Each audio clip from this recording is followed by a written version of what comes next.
Unforgettable fashion, or timeless fashion, or fashion that's been around forever and that still sticks around to this day.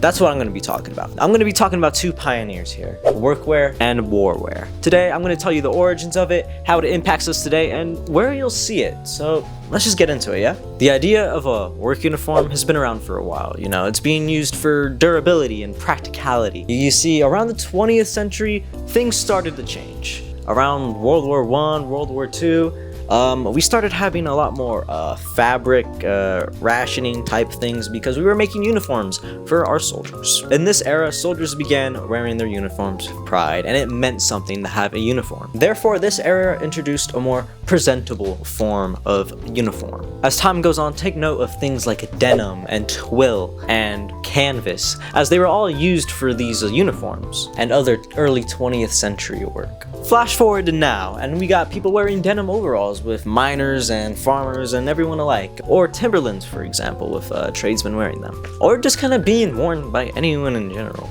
You know? Flash forward to the 20th century, workwear started being adopted by greasers and country rockers. From there, people like Marlon Brando, James Dean, and Marilyn Monroe popularized workwear brands such as Levi Strauss. Moved to the 70s and that kind of era, and punk rockers started adopting the workwear kind of fashion to blend into their more means of self-expression. You could see it more in today's modern clothing with distressed looks, or distressed clothing, faded washes and jeans, or any other type of material, boots, cargo pants, khakis, trench coats, the list goes on. However, earlier I did mention warwear. Warwear has an important part of this because a lot of things originate from the war that we see today, such as before mentioned trench coats, camo patterns, khaki. These things all originate from the war, and you see them everywhere. But also the materials used in these you still see today because they had to switch things up. Because in World War II, we had a mass introduction of cotton and nylon, which you see often. Clearly, all these clothes have a major impact because we still see distressed clothing in a lot of looks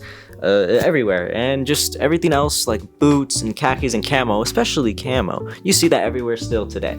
And there's still so much more that it inspires, but this is literally just the tip of the iceberg. So hopefully this video gave you a somewhat better understanding into the impact of what those older clothes have on what we wear today, as it influenced many subgenres and subcultures alike. And we still see the warwear, workwear kind of look around today everywhere. I'm used with brands like Carhartt being around still, and Levi's being bigger than ever with all their denim and stuff like that. But hopefully you could take into account with all this and just appreciate the older clothing, and yeah, just hopefully you learn something new. Anyways, like and subscribe, and yeah, goodbye.